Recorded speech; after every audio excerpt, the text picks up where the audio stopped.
මම කරපු කුඩ විනයක් තියෙනවා ස්මැක් එක ගාව. මම කරේ 9 වසරේදී. අදටත් කොඩි විනය කපලා නැහැ. අදටත් ගේ පාළුයි. අංක බ්‍රාහ්මසුකාරය කියලා මන්ත්‍රයක් තියෙනවා. හරි භයානක මන්ත්‍රයක්.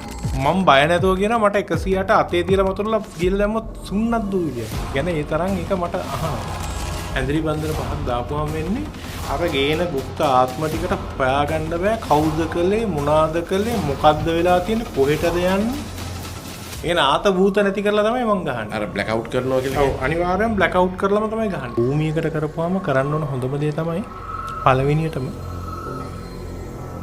කිසිම කුරෙක් ගාවට යන්න එපා. ගොඩ කරනවා වගේ කාට එකක් පෙන්වන්න බැරි වෙනවා කණ්ඩ අදාගත්ත පත කණ්ඩ බැරුව වෙනවා බත් පිළිඩු වෙන්න ගන්නවා මඤ්ඤොක්ක සුවඳක් වගේ එන්න ගන්නවා බැදුන් සුවඳ වගේ දේවල් එන්න ගන්නවා. ඉතින් මේ දේවල් වලදී ඔයගොල්ලෝ දැනගන්න මේ ගෙදරට මොන හරි දැන් සෙට් වේගෙන එනවද ඉන්ජෙක්ෂන් එක සාමාන්‍ය මාස 3 මම එලවනම තමයි ෂොට් එක දෙනවා. ඒ බලයේ හින්දා තමයි මම අද මෙතන ඉන්නේ පළවෙනිම දේ. මේ බලය නැති වෙන්නේ මම මැරෙන්න දවස් 7කට පෙර. ඒකත් මම දන්න දිනෙත් දන්න. අපි ගිහිල්ලා නොපෙනෙන බලවේග වලට කියලා කියනවා මේ අපල ටික දුරු කරලා දෙන්න කියලා. නොපෙනෙන කෙනෙක්ට බාරයක් බඳිනවා. පොඩි විනයක් කරලා දානවා. මේ ඔක්කොගෙම තියෙන්නේ පේන්නේ නැති බලවේගات එක්ක කරන ගනුදෙනුව සර්. එතකොට මේ ඔක්කොම මායාවක්. මායා අඩවිය කියලා කිව්වහම මේ අපි ජීවත් වෙන ලෝකයම මායා අඩවියක්.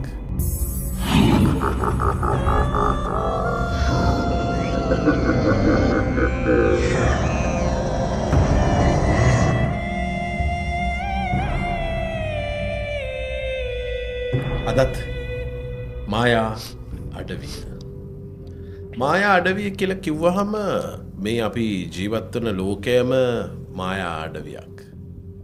එහෙම නේද රාගම ගුරුතුමා?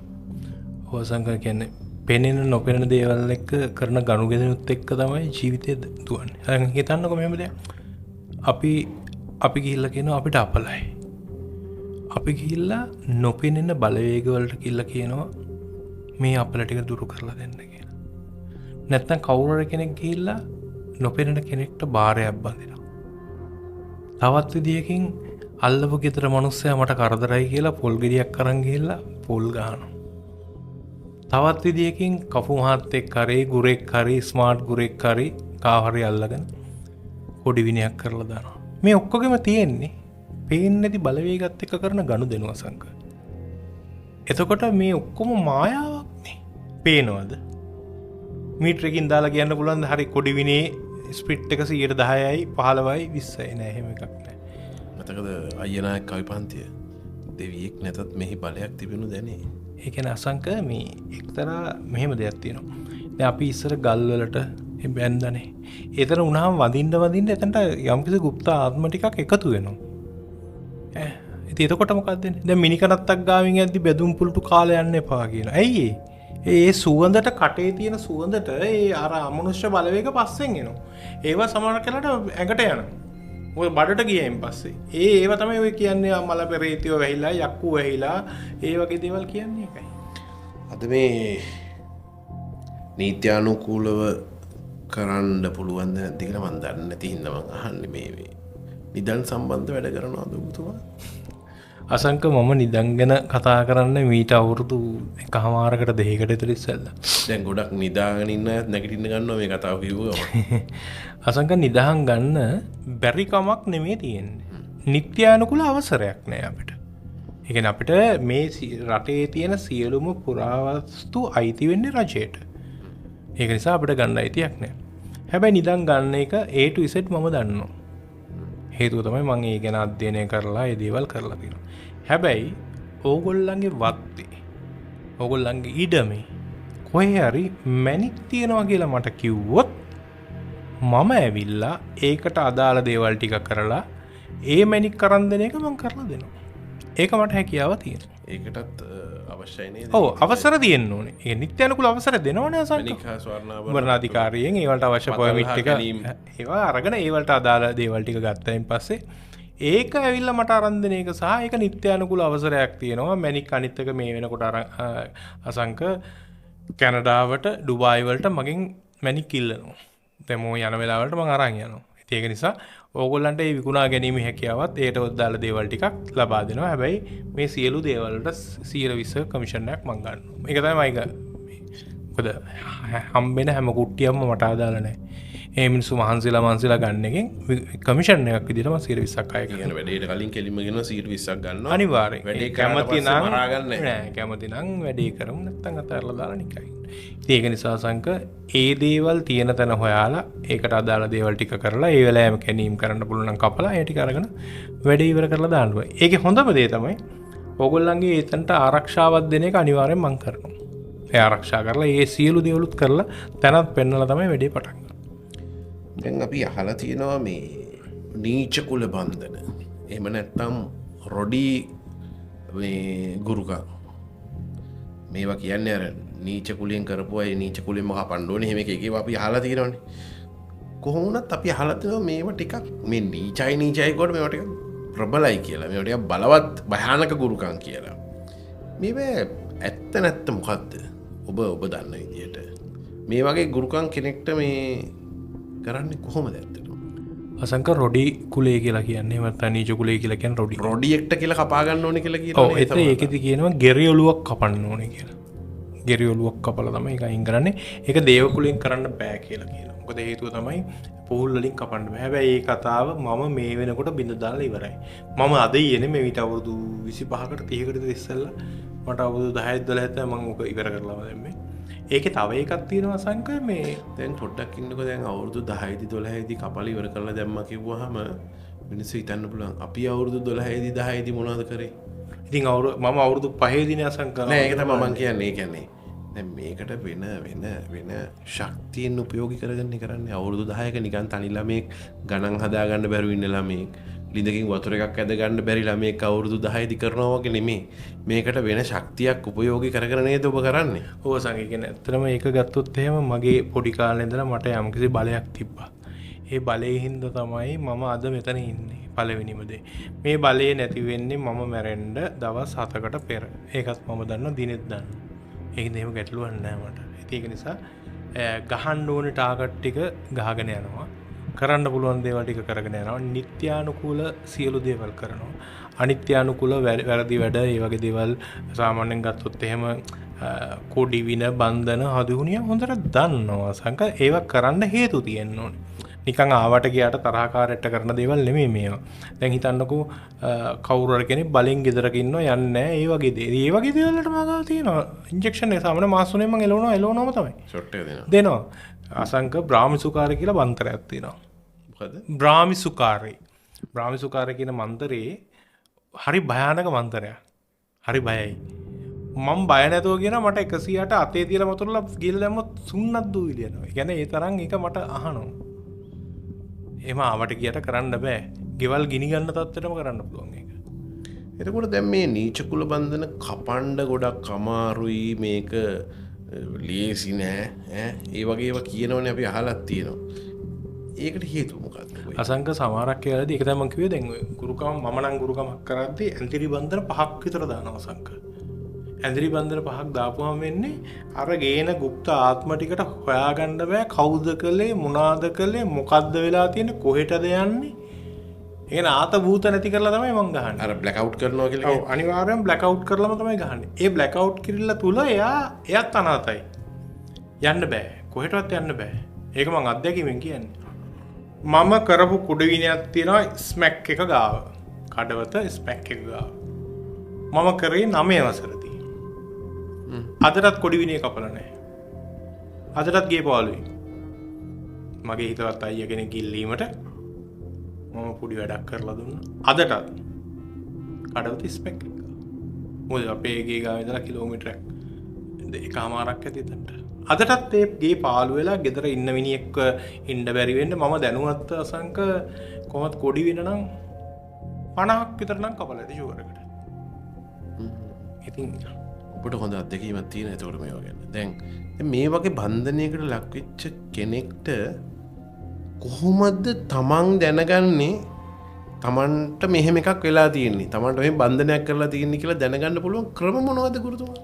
අසංක සාමාන්‍යයෙන් පළවෙනිම දේ තමයි දැන් මාගාවට આવත් කිසිම දෙයක් පිළිගන්නේ නැති කෙනෙක් වෙනවා කියන්නේ. මුකුත්ම පිළිගන්නේ.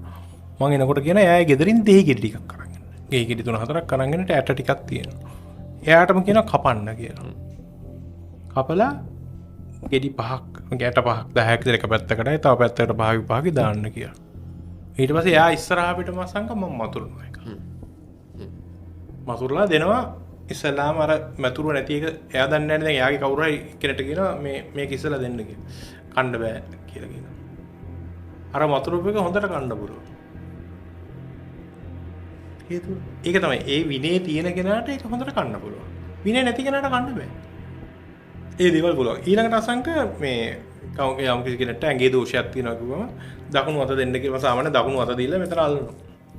අල්ලපු ගමන් ටිකක් කලස් එක්කෝ මේ වැටෙන්න ගන්න. එහෙම නැත්නම් ටක් ගාලා අත ඇදලා ගන්නවා මගේ අත වැයදලා ගන්නවා. ඒක. මෙන්න මේ යටි බඩට කොර මෙන්න මෙතනට අත තියලා ටිකක් මතුරාදී කොර වෙනවා. විදුලි කොටනවා. ඉන්න බැරි වෙනවා. ඉතින් පිටේ හරි මැද්ද මෙතන අපර කියන්නේ නැට්ට කපුතන්ට චුට්ටක් උඩට අත තිබ්බහම. ඒ කියන්නේ ඒවල අපේ ක්‍රම තියෙනවා අසංක පෙන්වන්න. ඔකේ හොඳම උදාහරණය අසංක මීට අවුරුදු මම දැන් 30කට 35කට විතර ඉස්සෙල්ලා මාගාවට එනවා. එතකොට අසංක මගේ ගෙදර තමයි දේවාලේ තිබි. දැන් තියෙන එහා පැත්තේ. එතකොට එතනට එනවා කෙල්ලෙක් ලස්සන කෙල්ලෙක් එනවා. හෙල්ලෙන් ඔක්කොම කරලා ඊට පස්සේ කියනවා මේ යකට පිස්සු යන්නක්කේ යන් කියනවා දැන්. කියලා ඊට පස්සේ මට කියන පිස්සු යල්ලු දැන්. ඊට පස්සේ මං කරපුදේ දුම්මල ටිකක් ගෙනලා මතුලා අල්ලලා ඇල්ලනවා ළඟට අම්මට දිස්තිය ඇවිල්ලා දැන් විස්තරේ කියනවා. එයාට විනේ දුන්නේ කියලා A to Z කියන. එතකොට අසංක මගාව තිබේ 6600 කියලා Nokia ෆෝන් එක. සාමාන්‍යයෙන් මිනිස්සෙක් කතා කරනවා ඒක නව ලාවට අඳුර ගන්න පුළුවන් තත්ත්වයක් තියෙනවා. මම මුළු ඔක්කොම වීඩියෝ කරලා ඔක්කොම කරා ඊපස්සේ මං කොහා මට කිව්වා දැන් පිස්සු කියලා. දැන් ඔයානේ මේ පිස්සුව කියවන්නේ. දැන් කෙල්ලට හරි ලැජ්ජයි. දැන් අර සුද්ධ වුණාන් පස්සේ ලැජ්ජයි අසංක. ඔව්. මේක ඔක්කොම බලලා අනේ මන් දැනේ මෙහෙම කියන්නේ කිව්වා. ඒක නසංකේ දිස්ටි ආවම වෙන සිදුවීම් මම මේ කියනවා. දැන් ඒ ඇඟටනේ ඒ වගේ එකක් භූමියකට කරොත් එහෙම අපි කියන්නේ භූමි පාළු වෙන්න කරනවා කියලා. ඒ වගේ භූමියකට මේ වගේ ගුරුකමක් කරාම ඒක දැනගන්නකෝ. අසංක භූමියකට කරපුවාම කරන්න ඕන හොඳම දේ තමයි පළවෙනියටම කිසිම කුරෙක් ගාවට යන්න එපා. ඔබ ගාවටත් එන්න. එපා මා ගාවටත් එන්න. ඔව් මා ගාවට එන්න එපා. කා ගාවටත් එන්න එපා. ගණ්ඩ කුකුලා අන්ඩලන්ඩ ඉස්සල්ලා දැන්න තින අයිඩින් එක ලුණු එක තියෙන කුඩු එච්ච එක කුඩු ටිකක් කරන කතා නොකර මේක වත්තේ දක්ෂිනාවර්තව එක පාරක් කියහගෙනන්න එච්චරයි කරලා සතියක් ඒක සාමාන්‍යෙන් කියනවා සති 3ක් විතර ඉදිරියට කරන්න කියලා කරපුවාම ඔයගලන්ට දැනෙයි අර මොනහරි දිවිලා අයින් වුණා වගේ ගතියක් හැබැයි එකම දෙයයි ඒව తాවකාලිකයි මේක තියෙන තේරද නැද්ද කියලා හොයාගන්න චෙක් කරන්න තිබේ.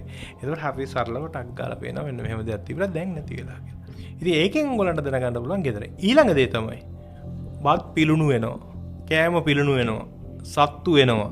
අර සාමාන්‍යයෙන් කළු කූඹි වගේ ඒගොල්ලෝ ගේ පුරාම ඉන්නවා. ඊට පස්සේ තව අර තියෙනවා මේ අපේ නම් කියන්නේ මොකද්ද මේ කිනිතුල්ල වගේ ඒ වගේ දේවල් ඇතිනවා. හූනෝ ඉන්න ගන්නවා. සර්පයෝ එන්න ගන්නවා. ඒක තැන්වල එක කැරපොත්තු වෙනවා. එකපට වසංගත වගේ දේවල් සිද්ධ වෙනවා. ඉතින් ඊට පස්සේ අර තව වගේ දෙනවා ඇට පණුවද මොකද්ද කියලා අර මේ හාල් පණුව වගේ. නිකන් අර හැමතැනම බිත්ති වල වහලා තියෙනවා. ඔය වගේ දේවල් එනවා කියලා කියන්නේ අනිවාර්යයෙන්ම ගෙදරක අමනුෂ්‍ය දෝෂයක් තියෙනවා කියන්නේ. ඊට පස්සේ එනවා ගෙදර මිනිස්සු වලට කරනවා ගේ කාට එකක් පෙන්වන්න බැරි වෙනවා. කණ්ඩ අදාගත්ත පත කණ්ඩ බැරුව වෙනවා. බත් පිල්ලු වෙන්න ගන්නවා. මඤ්ඤොක්ක සුවඳක් වගේ එන්න ගන්නවා. බැදුන් සුවඳ වගේ දේවල් එන්න ගන්නවා. ඉතින් මේ දේවල් වලදී ඔයගොල්ලෝ දැනගන්න මේ ගෙදරට මොන හරි දෙයක් සෙට් වේගෙන එනවා කියලා. එතකොට ඉතින් මේ රාගම ගුරු ගාවට වෙන්න එපා. හොඳ කෙනෙක් ඉන්නවනම් ළඟ කෙනෙක් ඉන්නවනම් ඉන්න කරගන්න. සාමාන්‍යයෙන් මිනිස්සු කියන්නේම නැති කතාවක්. මං ගාවට එන්න එපා හොඳ කෙනෙක් ගාවට යන්න කියලා. නෑ නෑ අසංකේ එහෙම දෙයක් තියෙනවා. මෙවා හිතන්න මෙහෙම දෙයක්. ලංකාවෙම තියෙන වැඩ ටික මට આવොත් කරන්න පුළුවන්ද කියලා ඉස්සන් අසංක බෙදාන කරන්න බැරි. මොකටද අසංක? ඒ කියන්නේ හේතුව තමයි මට පුළුවන් ප්‍රමාණයක් මං අරගෙන මට පුළුවන් හරියට කරගන්න. මම වැඩ දෙකනේ අසංක බාර ගන්න දවසකට. ඉතින් මට පැයිද 50ක් 60ක් විතර ගත්තා නම් සාමාන්‍යයෙන් මගේ වැඩක් ලක්ෂයක් එකමාරක් වෙන ඒවා 10ක් විතර දවසට ගන්නවා. ලක්ෂ 10යි ලක්ෂ 3400ක් මාසෙට ගන්න පුළුවන්. හැබැයි අසංක එහෙම කළොත් ඒ ක්වොලිටි එක අඩු වෙනවා සහ වැඩවල ක්වොලිටි එක නැතු වෙනවා. ඒකින්ද මම සාමාන්‍යයෙන් 1යි 2යි උපරිම නම් තමයි 3ක් ගන්න. නැත්තම් ගන්නෙම නැහැ. ඒ කියන්නේ අසංක මට කරන්න බෑ ඒක. එක වැඩක් වැරදෙනවා කියලා ඔය කියන්නේ මේ වැඩ 100ක් අරගෙන වැඩ 3ක් 4ක් මේ වුණොත් එහෙනම් මට කරන්න බෑ. හැබැයි වැඩ මම ගන්න මාසෙට 60ක් විතර. ඒ 60න් එහෙම ලොකුවට දෙවනි පාර කරණය වෙන්න. එතකොට වැඩේ කොලිටියට වැඩේ වෙලා තියෙනවා. දැන් මේ බන්ධන වගේ දේවල් විශේෂෙන්ම මේ නීචකුල බන්ධන රොඩී කුරුකං ඒ වගේ කවුරුවත් කතා කරන්න පවා බය කාරණා පිළිබඳව කිසිදු ප්‍රශ්නයක් නෑ. ඒව ගැන ඉතාම හොඳ අවබෝධයක් ඔබට ලබා දුන්නා. මම හිතන්නේ මායා අඩවියෙන් ඉදිරියටත් ඔබට තියෙන ප්‍රශ්න විශේෂයෙන්ම ඔබට තියෙන ගැටලු මේවා ගුරුතුමාටවත් මටවත් තියෙන ප්‍රශ්න නෙමෙයි ඔබට තියෙන ගැටලු. මොකද ඔබ ජීවත් වෙන්නේ මේ ප්‍රශ්න ඔක්කොම එක්ක. සමහරු නිදාගන්නෙත් ප්‍රශ්න එක්ක. සමහරු ආයි අවදි වෙන්නෙත් ප්‍රශ්න එක්ක. සමහරු ප්‍රශ්න අතහැරලා වෙන රටකට ගිහිල්ලා ඉන්නෙත් ප්‍රශ්න අතාරින්න, ප්‍රශ්න මගහරින්න. හැබැයි ඒගොල්ලන්ට ප්‍රශ්න. ඒ වගේ ප්‍රශ්න තියෙන අය වෙනුවෙන් දශක 4කට වැඩි කාලයක් වැඩ කරපු කතාවට කියන්නේ රාගම ගුරුගෙන් වැඩක් කරගත්තොත් වෙඩි වගේ කියලා. එහෙමනම් ඔබට මොන හරි ප්‍රශ්නයක් තියෙනවා කතා කරලා බලන්න. එහෙනම් අපිට අවසරයි අදට සමුගන්න. අයිබෝන්. අයිබෝන්.